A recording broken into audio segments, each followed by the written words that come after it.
Today's episode is brought to you by our amazing friends at Picmonic. On their behalf, I hope you enjoy. Welcome everyone to the MEDspiration podcast. I'm your host, Dr. Nav, and this is episode number 25 with Dr. Risa Hoshino. Doctors Nav Badesha and Malika Beg are both family and community medicine resident physicians at SIU Medicine. We do outpatient and inpatient medicine, so we've been seeing COVID kind of from every angle. From kids to adults to the elderly, the couple treating COVID-19 patients during their 70 to 80-hour work weeks. And both doctors recently got the COVID-19 vaccine, experiencing mild but expected side effects. I've gotten my first dose of the Moderna. You've gotten both your doses of the Pfizer now. Yeah. I'm about to get my next dose next week. Both doctors understand how some in the community might feel hesitant to take the vaccine, especially with misinformation online. Ladies and gentlemen, I hope you're having a blessed day.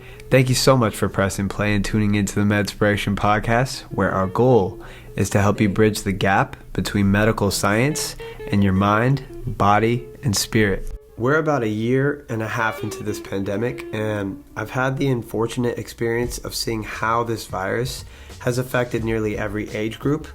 And along with that, I'm answering questions about vaccines every day, and I can say from experience, the large majority of patients that come to me with questions are genuinely curious. They want to do what's best for themselves and their family. So after compiling a list of the most common questions that I receive, the following are the questions that Dr. Risa Hoshino and I will be answering during this podcast. Is the vaccine something that would be beneficial for you? What are the side effects? Who should get the vaccine? Who shouldn't? Do they cause infertility? What if you're pregnant or breastfeeding? Does it affect the menstrual cycle? What's the difference between all the shots? Should your kids get the shot? As a family medicine doctor, these are questions I get every day. And if these are questions you may have, then we made this episode with you in mind. In today's episode, we're bringing you Dr. Risa Hoshino. She's a board-certified pediatrician and vaccine expert who's been working in the public health and education sector in the state of New York. What's awesome is she works with the Advisory Committee on Immunization Practices, or the ACIP, which is a group of medical and public health experts. So we get the inside scoop on how an emergency use authorization for vaccines happens. She sits in on these meetings and contributes to them. So we get a lot of insider information that I wasn't even aware of. So I'm so excited to share this with you guys. In order to understand today's episode in its entirety, we're starting with a primer on three very important concepts. Number one, how COVID-19 infects our cells. Number two, how our immune system works. And number three, how COVID vaccines work. If you're a visual learner, you can go to MEDspiration's YouTube channel to watch this alongside animations and subtitles. Number one, how COVID-19 infects our cells. You may have seen pictures of the virus with its distinctive spike proteins. These spikes allow the virus to attach to specific cells in your body and infect them. When the virus enters your body, it will attach itself to one of your cells and inject its genetic information, or RNA, into that cell. This RNA contains instructions that will tell your cells to make more copies of the virus. These infected cells become factories, assembling new copies of the virus that can infect more cells. But don't worry, there is some MEDspiration. The good news is, our bodies have a defense system for foreign intruders. The immune system attacks any protein, virus, or bacteria that does not belong in our bodies. It'll break it down and then make antibodies against it, which can provide long-term memory to help your body defend itself in the future. Balanced nutrition, consistent exercise, not smoking, and not being overweight can also help in maintaining immunity, which is essential for the prevention and management of viral infections. Now here's the key idea for COVID vaccines like Moderna, Pfizer, J&J, and AstraZeneca. What if we could train our immune system to recognize these spikes by having our own bodies produce them? To do that, researchers took the virus's blueprint, its genetic sequence, and isolated the parts that are responsible for producing the spikes. Each of the vaccines contain instructions to build the spikes of the coronavirus. Not the virus itself, just the spikes. The vaccines contain instructions for your cells that tell them to build up the spikes in large volumes, almost like giving them a recipe to follow. Once this happens, your immune system kicks into action and starts learning how to attack this spike protein, which your body labels as an intruder. The main idea is to train the immune system to recognize and fight off the infection before it's occurred. Almost like showing your immune system a mugshot of the virus and saying, if you see this, kill it. Your immune system destroys all the spike proteins and even breaks down all the materials from the vaccines. When it's all said and done, the only thing that's left in your body are specialized B cells or memory cells. These can linger around for months or years until the same virus infects you again. When that happens, the B cells can produce the correct antibodies right away, preventing the virus from spreading and making you sick or causing severe illness. I'm so excited to get your feedback on this one, fam. Please be sure to rate, review, and subscribe. Make sure you tell every single person that you know and love about this show, because it would mean the world to our team and it would help us medspire more individuals like yourself. And no matter where you are in the world, you can tag us on Instagram and we'll start a conversation with you. Tag us in your stories, share us in your posts, and we'll make sure we reach out. And a special thank you to our sponsor today, Picmonic. I personally use Picmonic in my studies for Step 1 directly off of my iPhone. Their learning system powers thousands of mnemonic videos and quizzes that have been scientifically proven to increase long-term memory retention by up to 331%.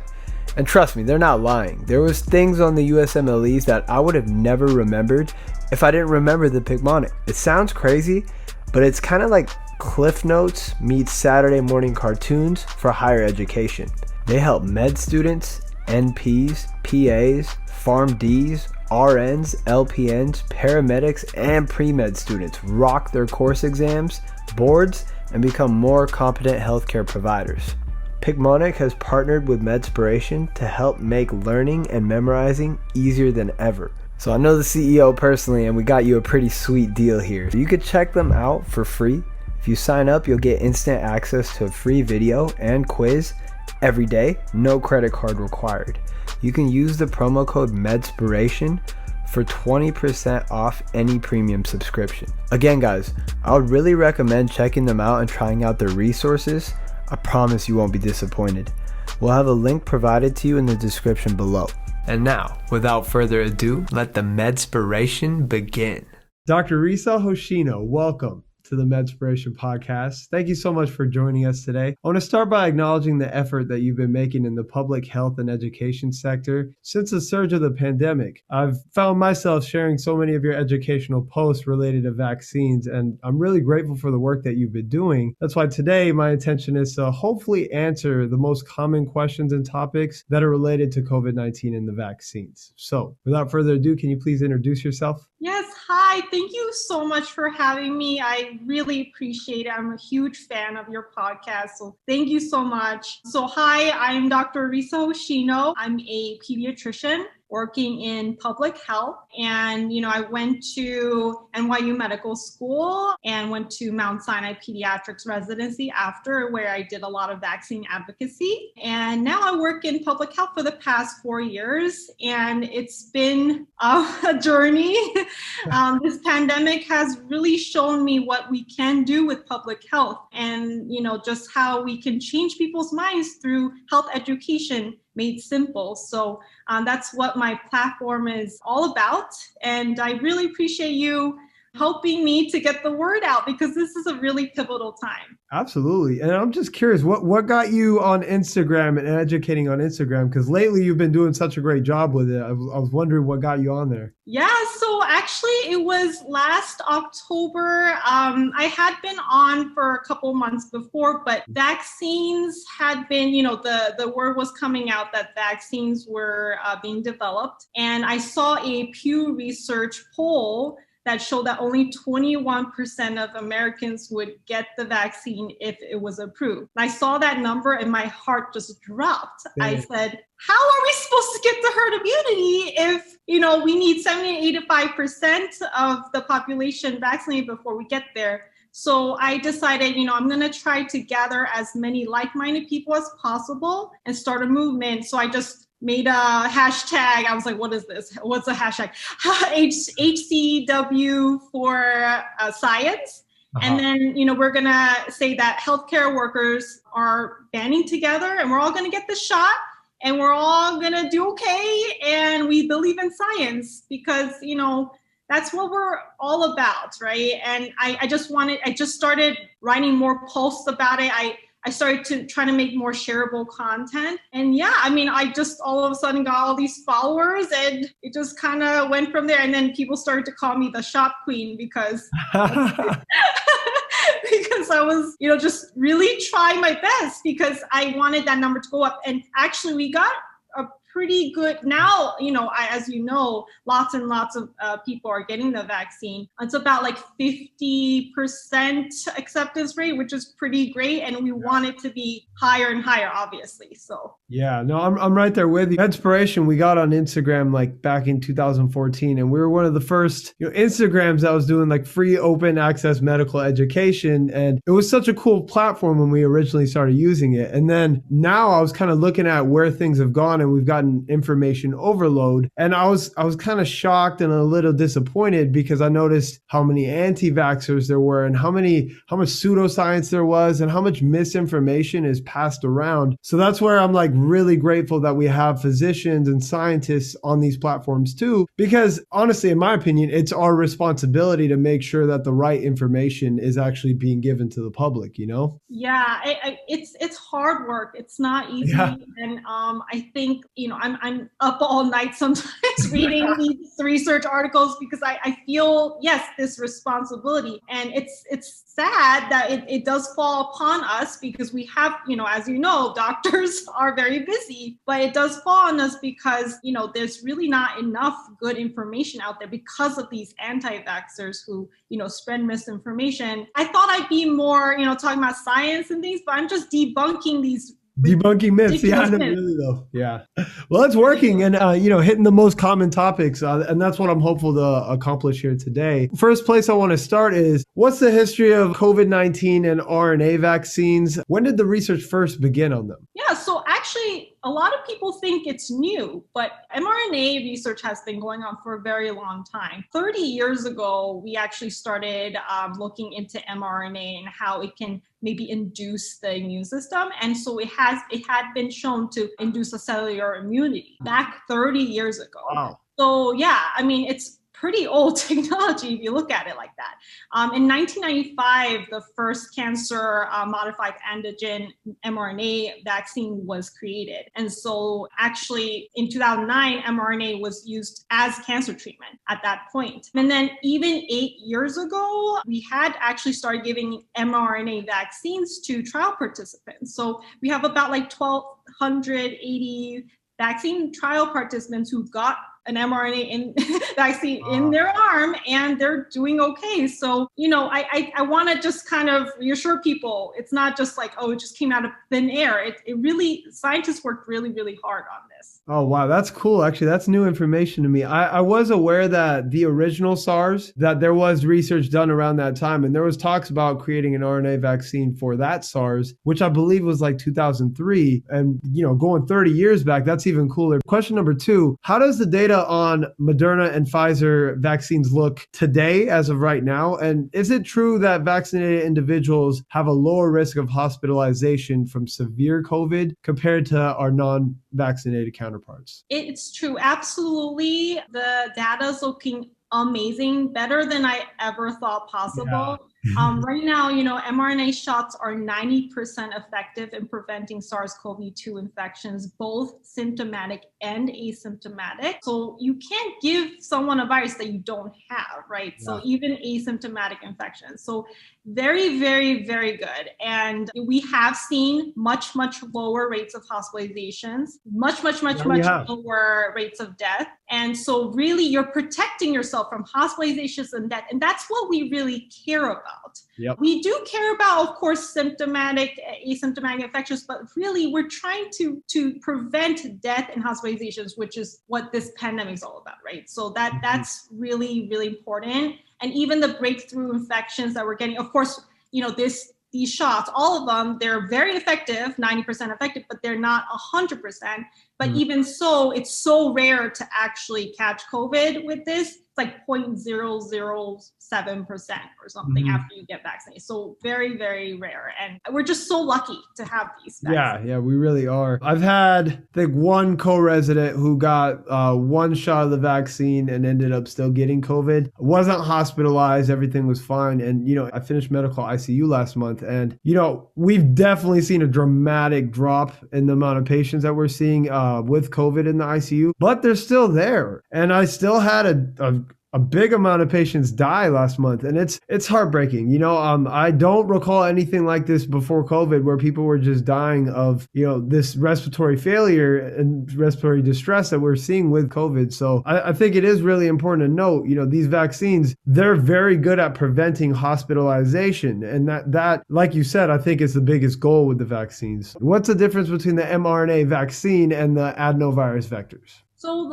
it's really, the difference is the delivery system, because really the end product is like the little spike protein that, your body is introduced to. The spike protein is a very benign piece of the virus, so it won't do anything wrong. The media and the internet like to, villainize the spike protein, but really it does nothing. It just is a way for your body to recognize the real virus when it comes by, because it does have the spike protein on it, and then so it can make antibodies to it. So the mRNA ones, they deliver the mRNA in a small fat bubble, and that mRNA goes to the cell and it gets directly translated into protein. So that's how, that spike protein is made, and it's shown at the surface of the cell, and then the immune system can make those antibodies, so the anti-spike antibodies. And then the adenovirus vector vaccine, which is the J&J, so the mRNA ones are the Pfizer and the Moderna.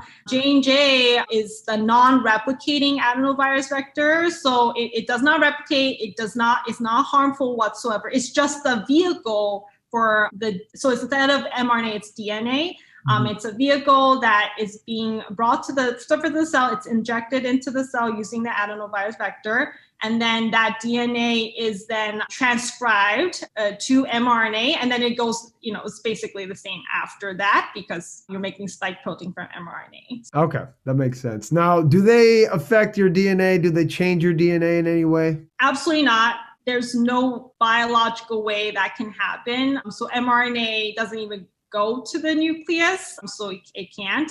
And then in terms of the DNA, it really cannot, because of just the way the adenovirus vector is. Which vaccine did you get? Oh, so the one that I got was just the one that they had available, which is Moderna.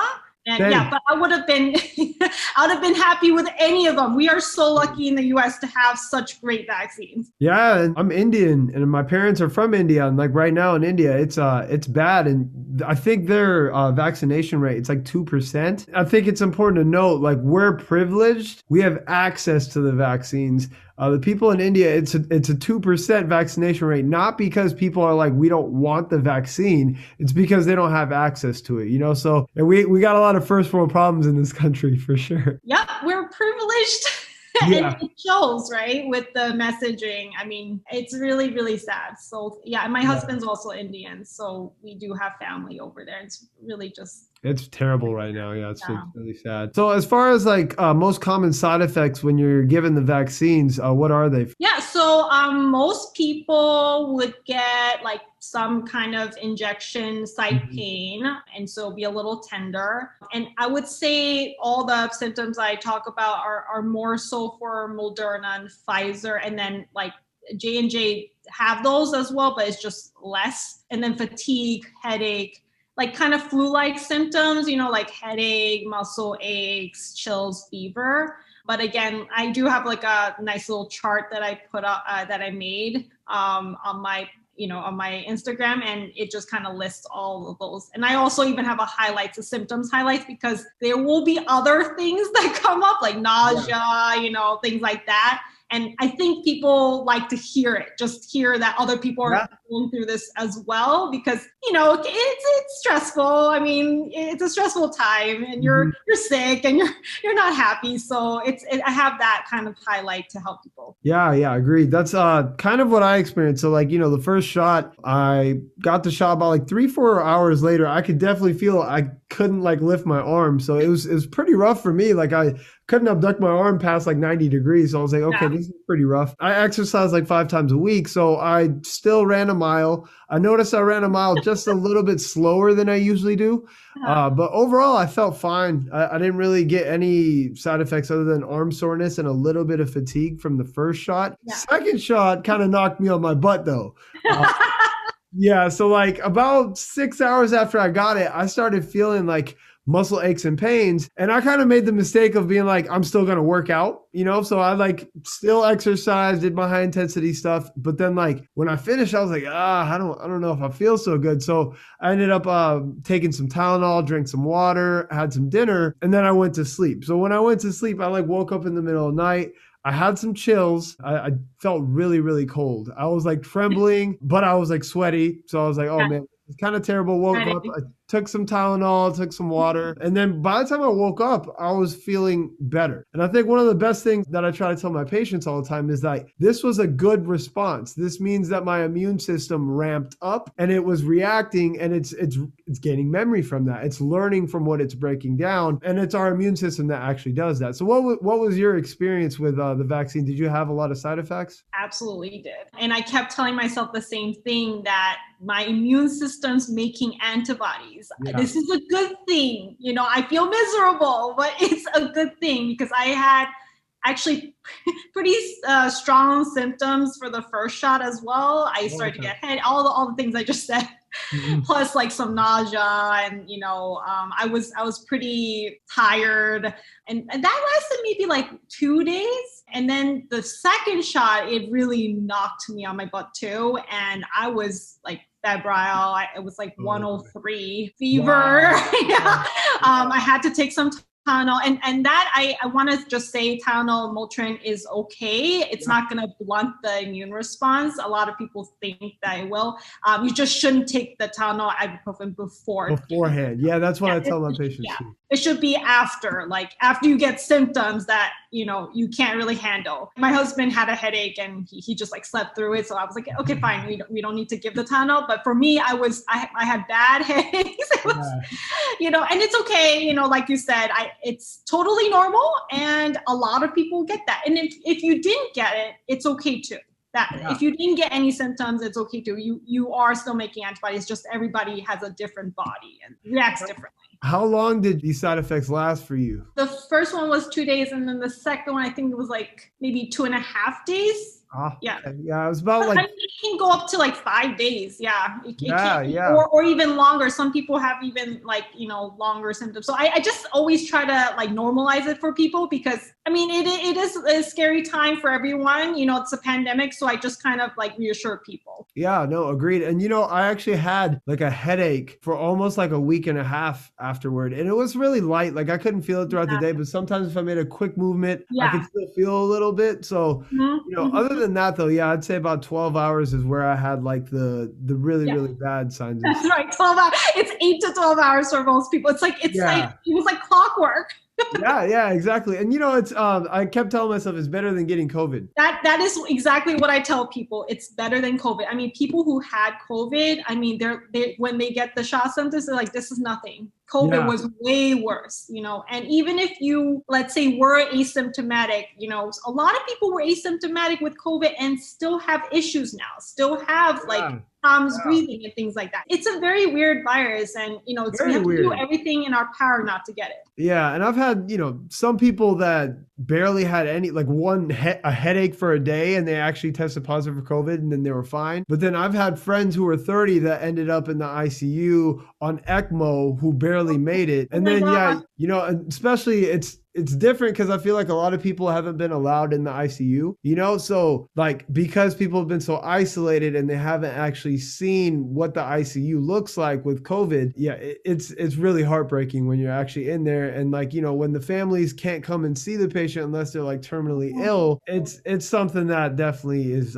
if it can be avoidable through a vaccine, it's recommended. Absolutely. What's the risk of allergic reactions and what are some absolute contraindications for the vaccine? Yeah, so actually risk of allergies to the shot is very, very, very rare, super rare. So Pfizer is like 4.7 per million, and then Moderna is like 2.5 per million, and then J&J is something per million as well.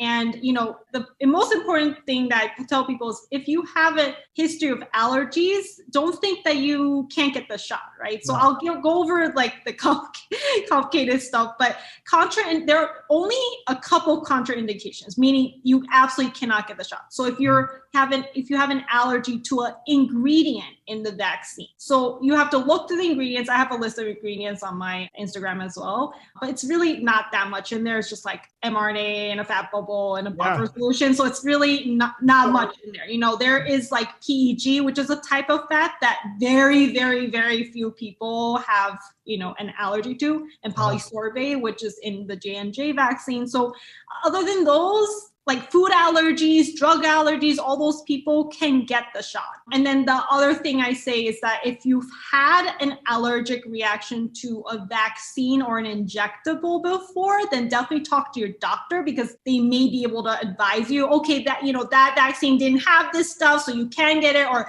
oh, it did have it and then you can't get it. So that's just a discussion with your doctor, but that is not a contraindication as well. So like I said, like food and drug allergies, totally fine. All you have to do is just let the people know at the vaccine site, because they'll just monitor you for a little longer than the other people. And even for someone like me who's never had an allergy before, we still have to wait 15 minutes because, I mean, everybody who has had an allergy didn't know they had an allergy before they got a reaction, right? So I mean, it could be me too. So that's why they do that observation period. And they have, you know, EpiPen there, they have everything there. Exactly. So I wouldn't worry about that, because really it's, again, so rare. And if it does happen, we have treatment for it. So that should not be a reason not to get it. Agreed. Our hospital protocol, it was the same. 15 minutes for somebody who seemed like they'd be like low to medium risk. High risk people who've had those histories, they were watched for 30 minutes. But like you said, the EpiPens are right there. And if you look at it, risk versus benefits, and God forbid this happens, but if you get the vaccine and you have anaphylaxis, you get hit with an EpiPen, you could spend time in the ER, and your immune system's still gonna, you know, develop this immune response to the SARS-CoV, right? So versus, you know, say you don't get the vaccine and then you end up getting COVID and it's a lot worse, and we don't have a definitive treatment for COVID, you know? So exactly. I agree with you. You have to look at the pros versus cons. You know, every decision we ever make in life, you have to weigh the pros and cons and the benefits and risks. Yeah. And the benefits far, far, far outweigh the risks when it comes to this vaccine. Honestly, these vaccines have just really been amazing. And I can't think of a reason not to get it. So other than, you know, the allergy that I talked about, like to the vaccine ingredient. But there are other vaccines you can get if you are allergic to something. So what about this risk of like Bell's palsy? They started talking about Bell's palsy originally, and then it's kind of fallen through a little bit. Yeah, it's fallen through because it's not really a thing. Got the bump, I mean, you know, they did. I would say there's so many things that came and go, you know. I mean, the allergy thing was a huge thing initially, Bell's palsy, you know, that kind of thing. Basically, the media likes to, you know, kind of hype things up. But Bell's palsy, they basically in the trial found like an imbalance in numbers for Bell's palsy. Like it was like 3 versus 1 or something like that. And so it's something that we're monitoring, but it looks like the background rate is the same as the rate that's in the vaccines. So it's really not an issue that we think. And, you know, as you know, millions and millions and millions of shots have been given already. So I don't think it's a thing. Yeah. I think the incidence was the same in the people who had been vaccinated as the general risk of actually getting Bell's palsy. So, and we've seen that with other things that have came up where once we actually take a step back and look at it, it's like, oh, well, the general incidence has been the same, you know? Yeah, and that's how theirs works, right? So the CDC, FDA look at the data very, very closely. And so they're not going to miss it. They are not even missing the most rare of occurrences. Can you get COVID after your first dose of Moderna and Pfizer? And I kind of, spoiler, I already talked about this a little bit. Yeah, I mean, you can, because unfortunately the efficacy is 50 to 80% in between the first and second shot. So it is quite possible to still get COVID between. And then another thing is, and this is something we see in the flu shot as well, you might have already had asymptomatic COVID or pre-symptomatic COVID before getting the shot. So when you got the shot, you're like, okay, I didn't have COVID. And then you start to develop the symptoms. You're like, oh, shoot, like I may have had COVID. And that's not like unsafe or anything, and that's why we don't, test for COVID before getting the shot. It's just that you'll have to wait. And I think maybe you're going to ask me that later, but you have to wait a certain amount of time before you can get your second shot. And then the third thing is I do hear a few people saying they felt protected already. So, they might have loosened up a little bit on their precautions, even though they should have waited 2 weeks after the second dose. But, that's a little bit more uncommon. Yeah. And fun fact, so I didn't have COVID. I haven't been infected with COVID, but got both the shots. And then 2 weeks after my second dose, I did the antibody test just to see if I had the antibodies to the spike protein. And I did. And I found that pretty cool. Just the fact that I had never gotten it, but now my immune system has the antibodies to it. How long have they shown the antibodies can stay for people who've been vaccinated so far? So far, because it's not enough time has passed, we can say that at least 6 months it's going to last. But, looking at the graph and just how it's kind of staying steady, experts do think that it's going to be at least a year, but it's not official yet. It's just something that we were thinking. And it could be even years, and that's really a lot of vaccines last years and years. I mean, think about your vaccine schedule, right? You're not getting a shot like every, every 6 months. But the thing is, it could be a yearly thing. It really depends on what happens, because we have the variants now. So the variants have some of them have a certain level of immune escape, meaning that they can have an ability to not stick to the antibodies as well. And so they can maybe evade it. But again, vaccines still work for now. They still stick to them. Like it just a little less, but they still do work. We just have to kind of, win. We have to win this game of cat and mouse that we're playing here. But we have to get to herd immunity fast enough to be able to win this game. Agreed. But a lot of people ask me, do you really need that second dose? What's the benefit of getting that second dose? Yeah, so as I explained, the 50 to 80% efficacy is between dose 1 and dose 2. But you really want the second dose to get that 90 to 95% efficacy. Without that, it's not, you're not going to get to the highest level of efficacy. And you also may not have long lasting immunity as well, because a lot of vaccines, you need a booster shot in order to boost that antibody level and the T cell immunity to a certain point so that you can have that long lasting immunity that I was talking about. So you do need the second shot. There is some preliminary data that show that people who've had COVID and have had antibodies, because the thing is, people who have had COVID, not all of them have antibodies too. So they are saying that in small studies that you may not need that second shot. But for now, because we don't have enough data, the CDC is saying that we're still gonna require the second shot. But that may change in the future depending on, bigger studies. Yeah, that makes sense. And, just another fun fact, doing some research, and they were tracking antibodies, how long people can have antibodies after different vaccinations. The smallpox vaccine, people have been shown to have antibodies 50 years after they actually had the vaccine. So I'm not saying that it'll be 50 years for this vaccine, but that's in the conversation, which is pretty cool, pretty awesome. It is. It's definitely really cool. And vaccines are really cool. And I mean, we may need a booster shot for a variant because they are working on it. Yeah. It may, depending on what happens. But, I hope that we can get to herd immunity fast enough. We might not need it. Yeah, I've heard about the booster shot, and I heard they've already ramped up production for it. But then, like, when we look at the data, it's kind of conflicting. I don't know. Have you heard anything about whether that's going to be a thing or? It may be a thing. It may not. I really think things are, especially during this pandemic, things change every day. So I will definitely update you guys if I hear anything. But for now, it's just the two. And I think that, again, if we can reach herd immunity fast enough, we won't even need the booster shot. So it really depends on us. It really depends on what we do. Mm-hmm. Now, will delaying your second dose affect the vaccine efficacy? Yeah, that's a great question.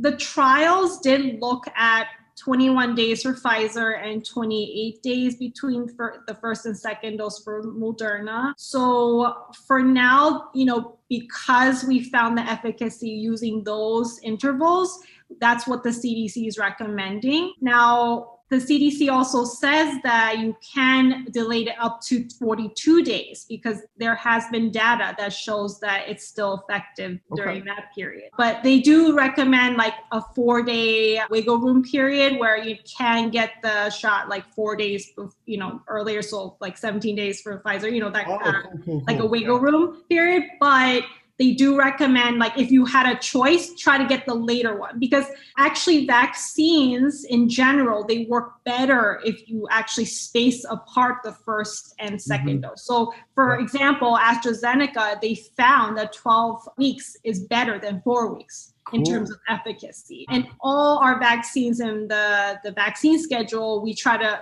space them apart as well, because that's how the immune system works, and the booster is better after. So that's kind of why the other countries, are trying to space it apart, because they're trying to conserve doses. There are not as many doses to give out as the US, so they don't have the luxury. We're hoping it'll still work. It's just that it's not a guarantee, because that's not what was studied in the trials. So that's why, at least in the US, I've been saying if you can try to stick to the CDC guideline. Yeah, same. That's kind of where I've been at too. So now, as far as the vaccines, do they decrease the risk of asymptomatic transmission? Yeah, so I did speak about that a little bit before. They do decrease asymptomatic transmission. It's been shown in all the shots that they do that. So that's pretty cool. That means that, vaccines, they work by introducing your body to like a part of the virus, or like a dead virus, or, a message that creates that part of the virus. And then that way your body can make antibodies to that thing. And then when the real virus comes, your body is like, oh, I got this. I already saw you before. And then they make antibodies, and then you kill the virus, and then you don't even have symptoms. It's as if it never came. So a lot of people will be like that. They won't shed the virus through their nose and mouth. They won't get sick. It's as if it never came. But there will be a few people who will still shed it through their nose and mouth. They're gonna be asymptomatic. They don't have symptoms, but they may shed a little bit. And so that's what we were like wondering about, because if you're still shedding and you might still be giving it to people, it looks like those people actually shed less even than people who weren't vaccinated. So even if they shed, they may not be as contagious. So anyway, that's kind of how vaccines work, and that's how we're going to get to herd immunity, because we're going to have all these people who aren't really going to be transmitting the virus. Can you define herd immunity for our audience? Yeah, absolutely. So herd immunity is when we have enough people vaccinated. So we have 70 to 85% of the population vaccinated, not have COVID, vaccinated, in order to protect the people who are immunocompromised, because we're creating a bubble around them, a vaccinated bubble around them of protection. Because if all of us are vaccinated and can't transmit to others, then, we can protect those people who don't have antibodies. But you need enough people. You can't just be like 60%, because there are going to be little pockets here and there. Also, another thing that I want people to know is we do need the world to be vaccinated, because there's going to always be international travel. It's not like we live in the US and no one's traveling here. So we do need to work with other countries and give them vaccines and help out that way, because if the world is not vaccinated, we're not going to get to herd immunity. Mm-hmm. I believe we'll do it. I know the latest polls showed like 80% of Americans might be okay with getting a vaccine now. I'm proud of our people. I do think that, this whole social distancing protocol that happened and people becoming isolated, having their freedoms taken away from them, like it made everybody really reactive through that period, and like now all the people that I grew up with who aren't in medicine, they've all dealt with either a death in the family or someone who was like severely ill from COVID. And over time, I've seen that shift where people have gone from like, no, I don't know about it, to like, you know what? I think I want to protect my family, myself. Like, so I am grateful that it's getting to that point. And I agree with you. It's got to be outside of the US. It's got to be the globe that we got to get vaccinated at one point. So yeah, fingers crossed. I have hope too, because otherwise I can't keep doing what I'm doing. I know, right? Yeah, amen. That's true. A few months back, we were talking about specific variants. And then like now it's just kind of become, I think there's so many variants that we're kind of moving away from that. What do you know about the vaccines and working with like all these newer variants? Is it pretty efficacious with them, or does it not seem that way? So, right now, all the vaccines pretty much work for all the variants. So B1351 and like B1526, and now there are all these other ones, and they, each one has different mutations because the viruses love to mutate. That's what they do. And they're going to just keep the good mutations that help it evade the immune system when it gets to it. So every time it jumps from one person to the other, it can mutate. And that's why it's so important to have precautions, because we need to limit spread in order to limit mutations. Mm-hmm. So a few variants have the ability to, like I said, not be as sticky to the antibodies that we're making. So the thing that we're really, really worried about, and again, we're not even close to this, but like maybe in the way future, if we still haven't gotten to herd immunity, maybe vaccines might not work, because that's how, the vaccines make antibodies and they stick to the virus. That's how it works. So if it doesn't stick at all, then we're in trouble. Yeah. But again, like that's going to take a long time. I don't want people to panic. I just want people to know that this is a very time-sensitive issue. Agreed. You don't want to wait to get a vaccine. You want to get it as soon as possible, because there are all these factors that I have been talking about and why it's really time is of the essence. Yeah, no, same. Got my mom vaccinated very recently. Very, very happy. Yeah. So hopefully your family's getting vaccinated now too. Yes, most of them. Some people are not as. To my surprise, I have anti-vaxxers in my own family, and some of them are in medicine. So I was like, oh, what? Yeah. Really? Yeah. I mean, well, they're not like medical doctors, but at the same time, it's still pretty heartbreaking, pretty interesting to see, but it is what it is. You may bring up a good point. There are some healthcare workers that are against the vaccine, and it really breaks my heart, because it breaks my heart too. This is science, right? This is what we base our careers off of. This is what we do every single day, and they're also telling other people not to get it, which. As far as like communicating medical science, like maybe it hasn't been communicated as well as it can be or something, and that's one of the things with MEDspiration we always want to do is, make medical science cool, because the immune system's awesome. We have like antibodies that are always protecting us like 24/7. And we have vaccines that can help you learn about something that you haven't even come into contact with. What's crazy is if you go to India, like polio was a big thing out there. People didn't have legs, like they couldn't walk, and like they eradicated polio because of vaccines. And that's the difference. When you go to a third world country, you see people who got the vaccines and it completely changed everything. Versus I think here, because majority of people end up vaccinated, we barely see measles anymore. We barely see these things. Again, if you don't see it with your own eyes, maybe it does make you think that it's not real, Right. And it's true. This is what I tell my patients all the time. We're very privileged here. We are. Don't ever have to see this.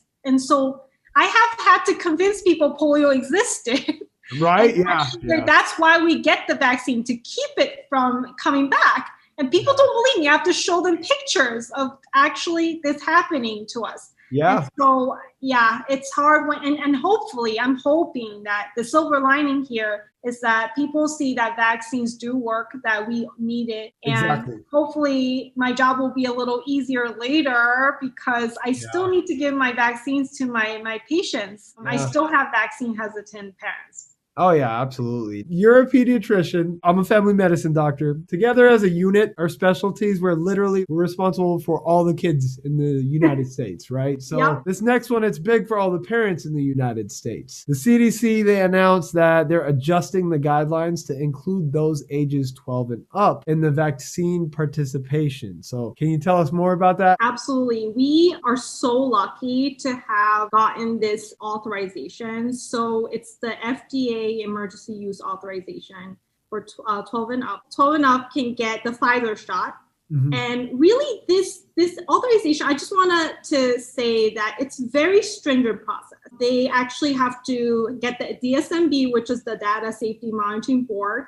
That is an independent board that looks at all the data and then lets the pharmaceutical companies know that they found some high efficacy. And then that's when they can apply to the FDA for an EUA. After that, which is a very long process, because as you know, we actually knew about this since March. Mm-hmm. They looked through it and we just now found out about this. So they've been looking through the data this whole time.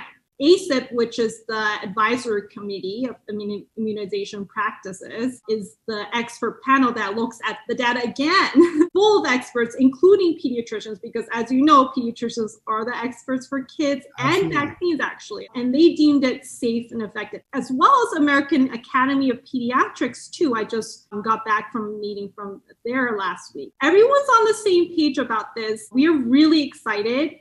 Because as you know, kids can be affected by COVID. They do contribute to hospitalizations and death as well. Of course, children aren't nearly as affected as adults. But if it's your child, it doesn't really matter what the numbers are. No, okay, so that's really cool because you taught me a few new things. It's reassuring to know how many other independent entities are involved. And that's so important, because there could be a lot of bias. But then when you have a lot of independent entities with a lot of different experts coming together to the same conclusion, it is very, very reassuring, And I do want to take this time to kind of talk about the data. So as far as the Pfizer vaccine and children, so can you tell us more about that? Yeah, so they actually looked at over 2,000, almost 3,000 children, and half of them got the Pfizer shot, half of them got the placebo. Mm-hmm. And they found that it was 100% efficacious. So the Pfizer shot was 100% efficacious, which is unheard of, right? I mean, that's amazing. Yes, the numbers are smaller, but as you know, real world data has been showing 90+% effectiveness actually in the real world. And then on top of that, they found that antibody levels were higher among the 12 to 15 group versus the 16 to 25 group. And the higher the antibodies, the better. It means a better immune response. So all of this very good. And the shots are very tolerable. There's a lot of misinformation out there where people are saying kids died in a child. Not true. We have to make sure these shots are safe and effective. So I hope that reassures some parents, because I definitely have heard a lot about hesitancy, and I understand it's your child, right? It's your world. As a pediatrician, it's my job to make sure you know everything, all the safety data, all the efficacy data, so you can make the decision. But of course, I want to give you facts, and I want you to be able to make the decision based off of facts and not misinformation. Looking at this from a risk versus benefits standpoint, your kid being exposed to COVID versus you getting this vaccine that gives you antibodies against it. And I want to play the devil's advocate because I have been hearing some physicians saying that part, like, okay, kids that get COVID, it's not as serious. So are the risks and benefits worth it? And then that's where I kind of wanted to ask you, like, when it comes to COVID and children, like, what are the rates of hospitalization? Can you share some complications we do see in kids that do get COVID? Absolutely. Almost 4 million children have gotten COVID in the US. That's a lot of cases. 300 to 600 have passed away. The estimates are different in different organizations, but the AAP thinks about 300. Some other places like CDC think it's more like 600. And it's hard because these are underestimates. We don't know exactly what the numbers are. And I think that we have to also consider hospitalizations. We had 200,000 children, again, an estimate from the CDC, children hospitalized. I'm not even talking about MIC yet. MISC is multi-system inflammatory syndrome for kids, and that also causes hospitalizations. Yes, it's very rare, and it's, we only have 35 deaths. But if it's your kid, why not protect them against COVID? I always talk about long COVID. It affects everyone. Yes, it does affect kids less. Overall, though, I would say it does affect. I've seen many cases myself. Long COVID is when, you have fatigue for a long term, or some kind of neurological or heart problem, or, it's just terrible, and shortness of breath. So all these things that we don't even understand a lot of this. And I mean, I know patients that, like kids, who still have long COVID since last March. Wow. Yeah, so it does affect kids. I'm kind of curious because I do a lot of adult medicine, and when I get people with COVID, so most people after, COVID hit, you realize a lot of them wouldn't come to the hospital because everybody's too scared to come to the hospital. So the people that started coming to the hospital were the ones in acute respiratory distress. By that, I mean, a lot of them require oxygen, right? That would be kind of the adult hospitalization. If they require oxygen, that's usually typically going to be like, okay, we can admit this patient, and everybody's course is different. I mean, sometimes people they're in the ER, they get sent home and they can quarantine. And then sometimes the respiratory distress is so bad that they go up to the ICU, they never come back down. And then sometimes we get the patients who are on the general floors, and, we can manage them as long as they get the amount of oxygen they need, they do fine, and then they're discharged home. Now, from that sample size of patients, when I follow up with them outpatient, the ones who made it and lived, I've actually seen a lot of long COVID. And in adults, you'll see long COVID.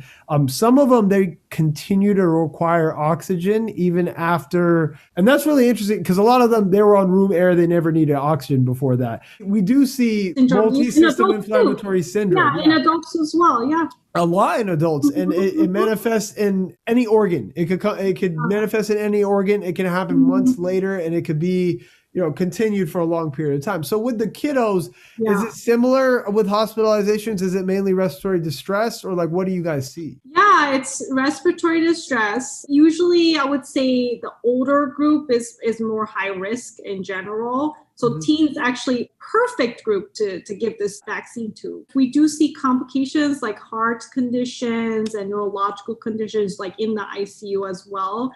Stroke we've seen blood clots because the blood clots are terrible in COVID, long-term as well. Even if the child has asymptomatic COVID, it can actually turn into long COVID as well. Again, rare.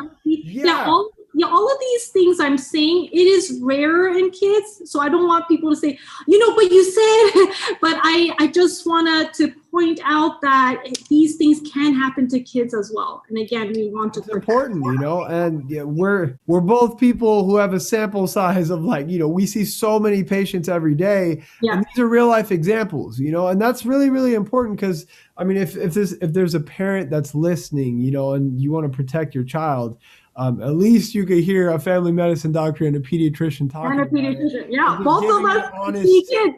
Yeah. We see kids, yeah. And we're very well versed in public health estimates as well. So it's, I see not just the cases, in the hospitals and outpatient, but I also know the numbers from my work as well. And I do some contact tracing as well. So I do know about that. So what would you say to a parent who's going to be hesitant to give their child the vaccine? So I would try to say all of these things as well. But in terms of parental hesitancy, I always say that it totally makes sense why you would be hesitant, right? I get it. I myself was hesitant to, back last year when I didn't know much about the vaccines. But once I learned more and more, once I learned about the actual facts, I started to get much more confident.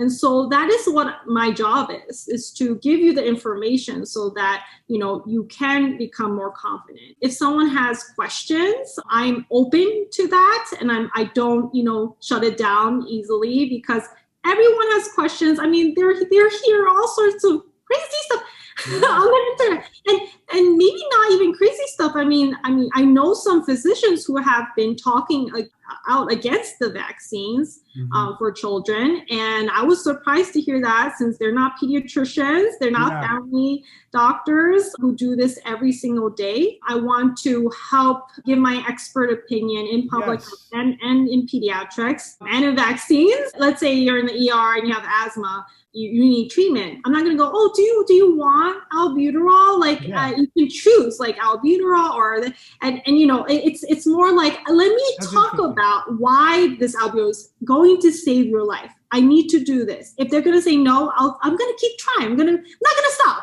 because I think it's going to save their life. So I'm going to say, hey, I know you said no at first, but you're still short of breath. I really want to give this to you. Let me answer some questions, kind of have a conversation, because we care.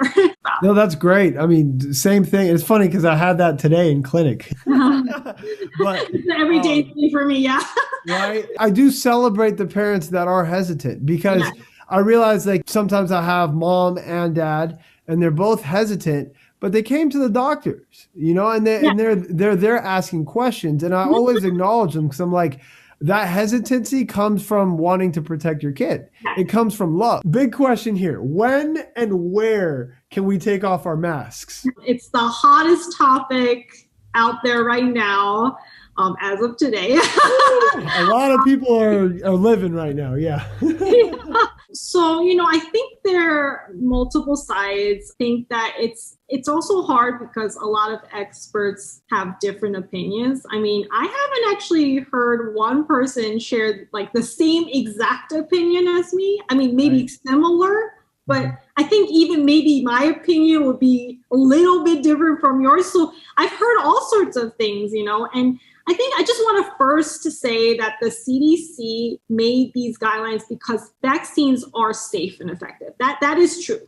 Science has shown time and time again with real world data that vaccines prevent asymptomatic and symptomatic disease. Even when there's a breakthrough case, meaning that a person who's vaccinated somehow caught COVID. Usually it's from a unvaccinated person. Those cases, for the vast majority of the time, are asymptomatic or mild. There was a sports team that, had an outbreak and they all got Johnson & Johnson, but all those cases, wasn't that the Yankees? Yeah, Yankees, yeah.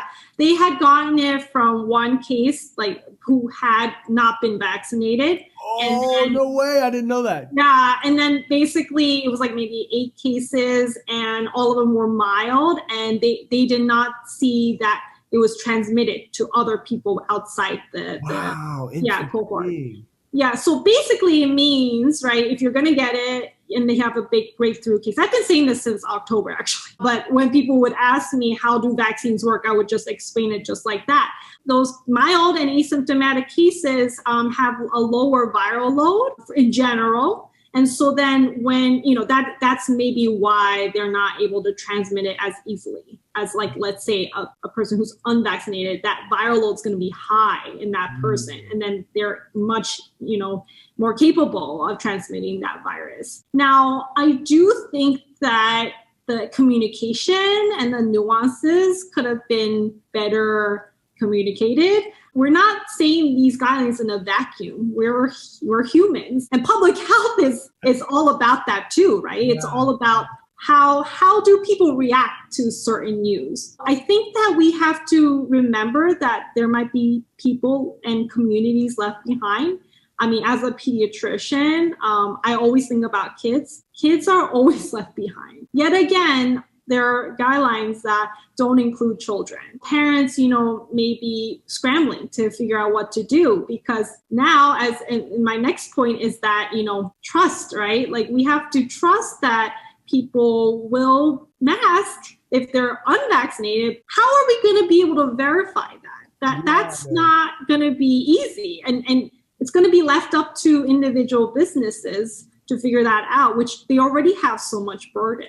We don't have a vaccine passport, and that's something I really, really wish we had before they made these guidelines. I mean, other communities that are, high risk, like Black and Brown communities, low socioeconomic communities, they have a high rate of hesitancy, which makes sense because of their history, because they don't have access to health resources as well as affluent communities. It's not their fault that they're hesitant. They might not be able to take off from work. There's so many issues here, as well as immunocompromised, medically complex patients. I felt like when I was talking to many of these people in the communities and they were vaccinated, they were happy to go outside finally. And now I feel like they're now feeling more anxious again and not knowing what to do. So since COVID happened, what the doctors were doing in the hospital was we wore our N95s and then we wore a surgical mask on top of that. Yeah. We were double masking from the start. That's how it's been. And since I got vaccinated,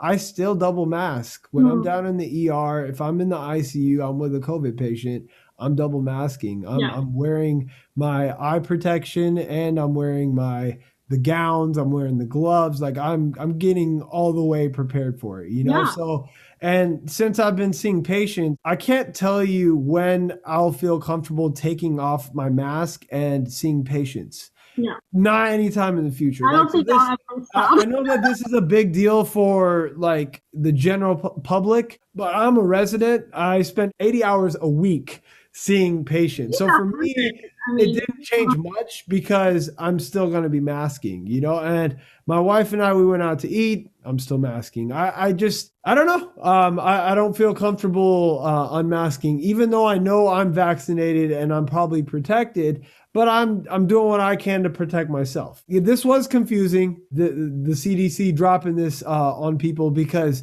there's been a lot of people doing counterfeit vaccine passport things where I have mine laying around here. It shows I've been vaccinated, but people are counterfeiting that. I feel you, as a healthcare provider, that's also on top of that, we have all this anxiety that has been building up throughout this whole pandemic. We're all suffering from PTSD. Pediatrics also is high risk in terms of getting a virus. I always have at least 5 asthma attacks a year, which is crazy. I have severe asthma. So I would catch things from my patients. This whole year, I haven't gotten one asthma attack because I haven't caught any colds because of my mask. I am living like a dream, I want to continue this. You bring up an interesting point, because the last time I did peds in the hospital, because we started masking, the previous winter when I was there, we were getting a lot of RSV. We were getting some flu, and you're getting a lot of kids who just needed oxygen, right? But then this last year, there was no kids in the hospital. And I think some of it might have been like people are just afraid to bring their kids to the hospital. But actually, you're the expert in that. So how big of a difference did we see in RSV and flu this year because of masks? Do you know? I mean, off the top of my head, and I remember some numbers as well as anecdotally, but RSV and flu really they disappeared almost. Right? Because that's, the hospital, it was empty. Yeah. Yeah, every now and then I would hear of a case, but it wasn't like the year previously. Yeah, around that time of year, it's just they're flying in there. The kids are, So, well, isn't that fascinating to you that we clearly implemented something where we're social distancing, we're masking, and we're paying attention to personal hygiene?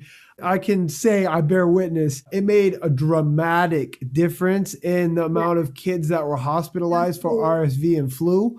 We actually are seeing a few cases now, and it is creeping up in terms of RSV and flu because of some relaxation of precautions.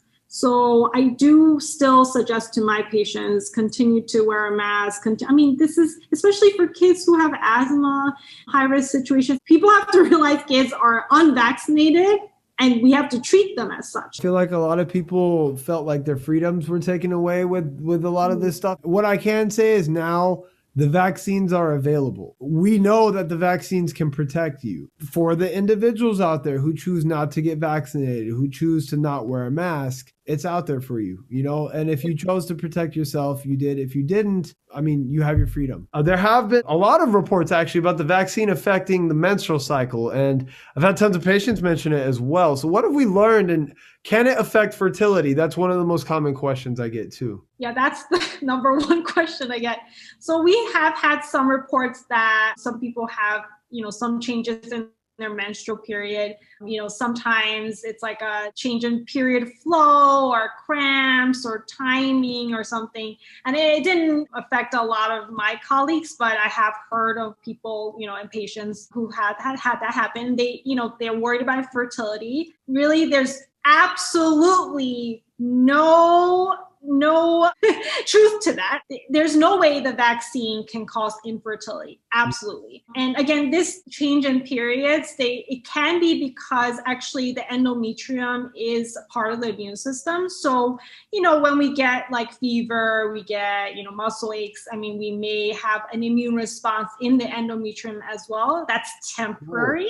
And so you may for that month get, something different, maybe it'll come early or whatever, I don't want people to freak out because it's definitely something that can be explained biologically. It's biologically plausible, and it has nothing to do with infertility. I just want people to know that it's a myth because I keep getting asked this question more than any other question. Yeah. There was even a preprint that showed that the ovarian function is not changed whatsoever. I can't even believe they even had to look into that, but they did because of all these myths. Question. Yeah. Yes, that have been going around. But ACOG, which is the American College of OBGYN, the Society of Maternal Fetal Medicine, everybody has been saying, really, there's nothing there. And I don't want people to think that. Is there a risk of miscarriage after being vaccinated? No. So infertility, miscarriage, none of that.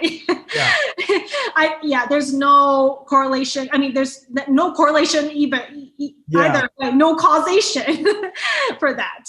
Yep. Same as general population, definitely. That's right. Yeah. And very, very important. So they had a, NEJM article on the New England Journal came out with an article that showed that the background rate is the same. The V-Safe pregnancy study, because pregnant people were enrolled via V-Safe, and they looked at the rates of pregnancy loss and miscarriage and all those adverse effects, and compared it with background rates, and they found no difference. Yep, that is correct. And very reassuring to hear that as well. What about pregnant and breastfeeding moms receiving the vaccine? This is, again, I would say one of the most common questions I get. I get that one every single day. All day. Oh, yeah. Pregnant people and their infants are at high risk for complications from COVID. Yeah. And that's why it's such an important topic. So ACOG, which is the experts, they're the experts for pregnant people. They want people to have a choice and should be allowed to get the COVID vaccine. Initially there wasn't as much data because, pregnant people were not included in the trials. Yep. But now we have 100,000 people who are pregnant who got the vaccine, no red flags at all. Dr. Walensky from the CDC, who's the director, recently, gave a recommendation and said people should just get it. Pregnant people should get it. So we're getting closer to just a full-on recommendation. The CDC website hasn't been updated to be official yet, but I think it's coming. And like I mentioned, the New England Journal had shown there's really no risk. mRNA shots are safe in pregnant people. That's what I would say. If pregnant people want to talk to their doctor, they can go on and do that, but they don't have to. They can get the shot. That's their choice. They could get it, and they should know that it will protect them from COVID. Oh, absolutely. And then for lactating people and for people who are conceiving, absolutely, there's really nothing to consider. COVID is a threat for everybody. And so especially for lactating people who are, giving milk to their babies, those antibodies can be transferred to the baby. And also for pregnant people, it could be transferred placentally to the baby. And that lasts 6 months in the baby. So all these things are reasons why you should consider that. Beautiful. Getting the vaccine. Yeah, and for context, I had 2 co-residents who were pregnant during this time. They both got vaccinated, no side effects or anything like that. I had an attending who was also pregnant who also got vaccinated. So, and I think that's leading by example, people in the field actually doing that. Hopefully that's a little bit more reassuring for our audience out there as well. Now, what is the latest news regarding the J&J vaccine? Yeah, a lot has happened. Yep. Until all the meetings, they're like 10 hours long, but it was there. And so, part of public health, is just making sure everything's going well and how to message things appropriately. So basically CDC and the FDA, they paused the J&J vaccine out of an abundance of caution. And that's because they found 6 cases of, blood clots. So basically, it's a special type of blood clot. It's thrombosis with thrombocytopenia syndrome, meaning it's like these in the brain, there are these vessels that drain, and they found clots there. So it is serious, but it is also extremely, extremely rare. And I want people to know just how stringent the process is, right? So basically, this is exactly how the system is supposed to work. If they even see a tiny uptick on something, even if it's 1 per million, which is literally what this was, 1 per million, they will pause everything just to investigate. And they investigate for 11 days. So I just want people to be reassured of this process, because people are saying, the vaccine causes this, the vaccine causes that. No, because if it was true, the FDA and CDC would have paused that. Mm-hmm. So basically, they looked at everything, and they did find that there were 15 total cases of TTS, which is what I was talking about, but it was out of 8 million doses. So it is very, very rare. It's like 0.000%. But they did see that it was an increased rate in 18 to 50-year-old, in women of 18 to 15-year-old age group. Okay. So it is important to note that, because, it's 7 per million. It's still really, really rare. 7 per million is ridiculous, right? Yeah. You don't even think about those risks, really. Yeah. And again, for vaccine, that saves your life from COVID, it's you just have to weigh the pros and cons. So for people who in that age group, and they're women, because men, it didn't seem to really affect men. It was 0 per million for men. And then for above 50, it was 2 per million. So those age groups are not, it's not as much of a concern. But if you're in this age group, then you can consider getting the mRNA shot, just because in the US, we are so lucky to be That's crazy. Yeah. So you can choose the other ones if you're in that age group. If you still want the J&J because it's a one-shot deal, it's so easy, you don't have to go back, you don't have to take off from work, all that stuff, that's okay as long as you know the risks, but the small risks. So that's what they decided, basically. Okay. So that's why they unpaused it, because again, it's such a low risk. Yeah, and I've read, and you could correct me if I'm wrong, that the women who ended up getting the blood clots, there was some type of proponent that was similar to heparin-induced thrombocytopenia, the genetic mutation. Was that true? Or So basically there is heparin. Yeah, it's kind of related. It's the platelet activating factor 4. So that basically their antibodies made against that, and so you have a tendency to clot, the platelets to clot. And so it is similar. That's why we want to avoid giving heparin if you're suspicious of that. If you see someone who comes in, very important, headache and really, really bad headache, not just a regular headache, it's really bad. And then abdominal pain, leg swelling, it's all on the CDC website, but it's not going to be you got the shot and you feel flu-like symptoms. It's going to be different, So I think that those kind of, and it's all written in the CDC, because I think as a clinician, it's super important to know about this. Yeah. Even though it's rare, we still have to be on the lookout. And then also on the FDA EUA fact sheet, they did add those kind of warnings so that people know. That's great. That's great information. When do you think we can reach herd immunity? When are we doing anything to kind of track that and project when we could potentially reach it? It's really hard to kind of project, but I'm hoping at least by the end of this year. I that's more of a conservative estimate. A lot of people are saying even like fall of this year. So really, I mean, I don't know. I usually go the conservative route, and I've been. You're right. It's probably a good idea. My predictions have been pretty good lately. So. Because I guess I expect the worst sometimes, but I think that if we can get vaccinated really quick, maybe fall. So it's up to us. We just have to get vaccinated. And, I would say the US can reach there. I don't know about the rest of the world. That I'm a little less optimistic about just because of the short supply, but we can only hope, right? So you've been out in New York since this has happened. Oh my gosh. I wasn't there, but I've had some attendings who were doing locum tenens out in New York. And I've heard some horror stories when you guys were getting hit. Like, it was so bad. I mean, if you had talked to me last May, well, I would have been crying. I just wouldn't have talked to anybody because it was just such a horrible time. And for me to be able to speak here and say we have vaccines and we're getting closer to the light at the end of the tunnel. I mean, it brought tears to my eyes when I got my vaccine. It's just such a wonderful time, and we really need to work together to get herd immunity. And I have hope, like you,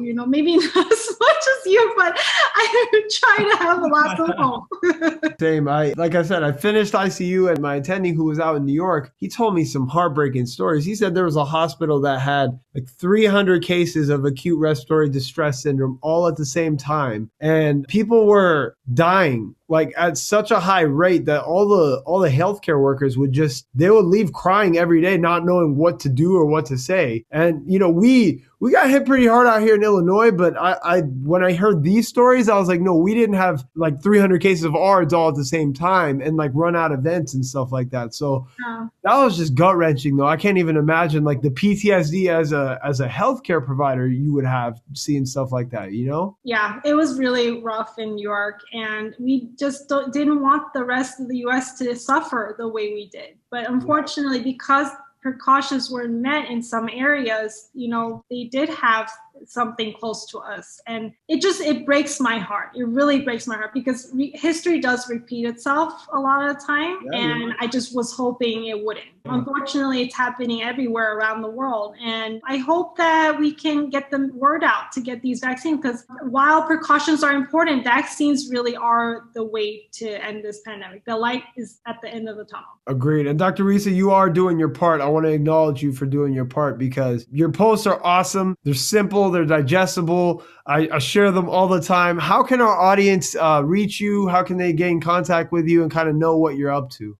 Thank you so much. I really appreciate it. So I'm on Instagram at dr.risahoshino, and anyone can follow me and they can DM me. I try to answer my DMs, but I do have, I think, like 57,000 followers now. So it is getting a little harder, but you can comment on my posts. I usually try to at least comment back because I want people to see the answers to common questions. Yeah. And I mean, I'm really happy to help. And please, share not just my posts, but, science communicators' posts, because if you can boost our posts, they will hopefully, because the thing is the anti-vaxxers, their posts are shared like crazy. And so the algorithm loves it. And so it gets seen by so many people. My posts, not so much, because it's not as, juicy as like a neurodegenerative diseases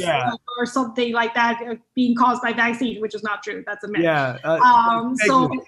So if you can, like it, share it, comment, that will be very helpful for all of us science communicators.